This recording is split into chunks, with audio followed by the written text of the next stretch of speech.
from your ability to our need, O God. And we pray, Lord, that you may be glorified in the process.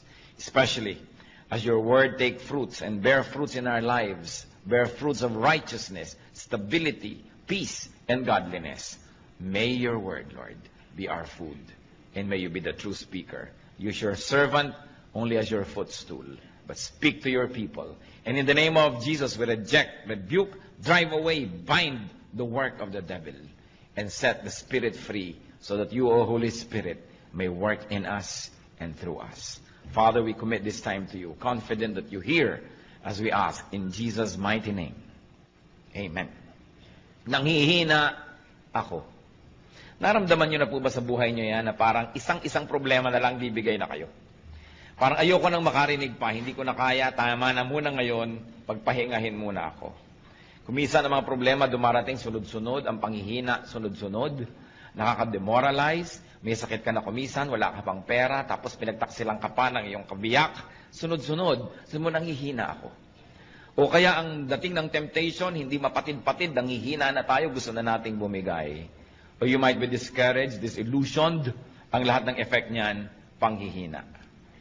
Magkakamag-anak po ang mga feelings na nagbibigay nitong weakness na ito sa ating puso. But ito ay isang kasinungalingan. Because Jesus is strength and power. Kaya ang mga anak niya ay dapat nabubuhay sa victory, sa strength, sa power. What do people say? People say, I'm afraid.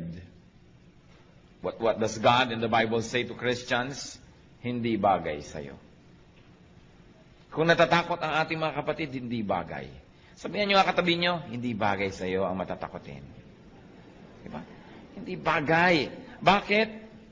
John 14:27, do not let your hearts be troubled and do not be afraid.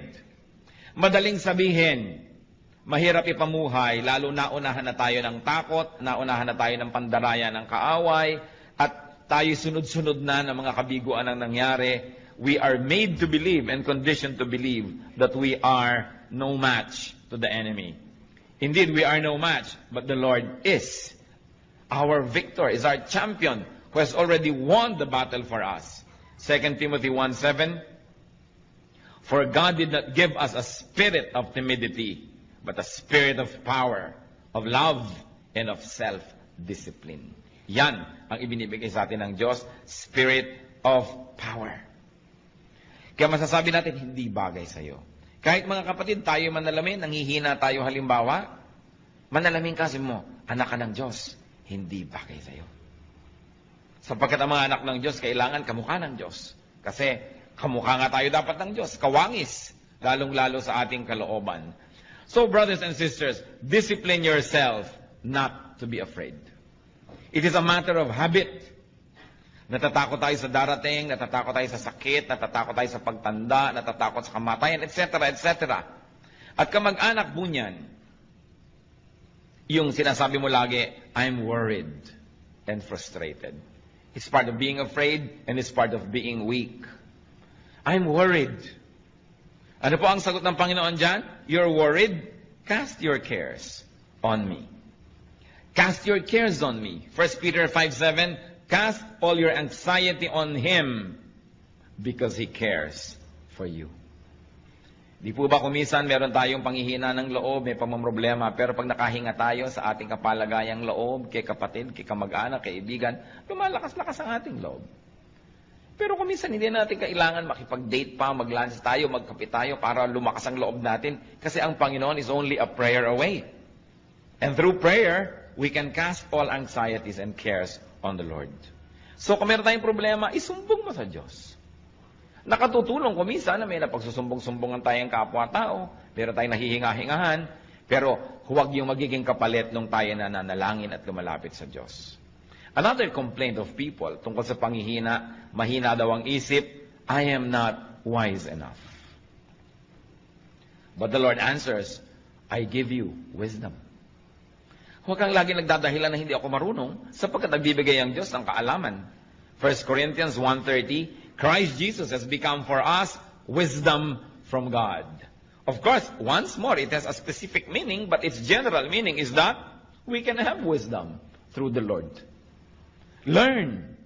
Hindi dapat lagi nating sinasabi, hindi kasi ako marunong. Kung mga isang buwan na nating sinasabi yan, 1 taon, 10 taon, tama na yon. We've got to learn.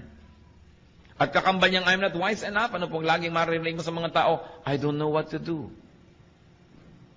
Pero ano pong sinasabi ng Biblia at ano sinasabi ng Panginoon dyan? I know. I will guide you. Proverbs 3, 5-6. Trust in the Lord with all your heart and lean not on your own understanding. In all your ways, acknowledge Him, and He will make your path straight. So, magtiwala sa Panginoon, huwag sa sarili. Huwag sumandal sa sarili lamang kaalaman, sapagkat maaaring yan ay only half-truth, half-lie, or a full lie, or a distorted truth. Sabi, in all your ways, acknowledge Him. Pag hindi po tayo sang-ayon sa kalooban, sa sinasabi, sa turo ng Diyos, doubt your scholarship, but do not doubt God. At kung tayo po ay hindi sang-ayon sa Diyos, siya ang ating sundin kasi siya yung Diyos at siya yung tunay na marunong. It is important to acknowledge our lack of wisdom and then seek God's wisdom. Ano po ang sabi ng mga tao doon sa mga, wala kasi akong alam, clueless ako, wala talaga akong alam dyan sa mga bagay na yan? Anong sagot sa atin ng Panginoon niya? Ask me, and I can give you discernment. Kaya yung panalangin sa Psalm 119, verse 1-5, I am your servant, give me discernment. So humihingi ng discernment to know right from wrong. Knowledge po, madali naman yan na makolekta kasi information lang yan But what do you do with knowledge? How do you apply knowledge? Then that becomes wisdom. Paano natin papakinabangan yung alam natin na informasyon? Kaya some people only become more and more knowledgeable, but it doesn't make them wiser. Kaya hindi ko mo edukado, marunong sa buhay. Kahit marami kong isang degrees, marami lang alam na information, pero hindi alam i-apply sa buhay yon, walang wisdom.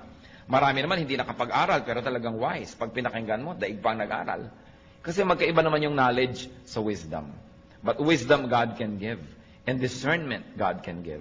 Kaya sa Psalm 119, 1-5, I am your servant, give me discernment. Pero may kondisyon, I am your servant. Ibig sabihin, ako po yung lingkod nyo, sumusunod sa inyo, napapasakop sa inyo, bigyan nyo ko ng kakayahan na makilala ang tama sa mali, because error often comes dressed as truth. Siyempre, yung kasinungalingan, dapat dumating yan na nakabihis na siya ay katotohanan para makapandaya. Alangan mang dumating ang kasinungalingan na hubad, di alam yung kasinungalingan yon.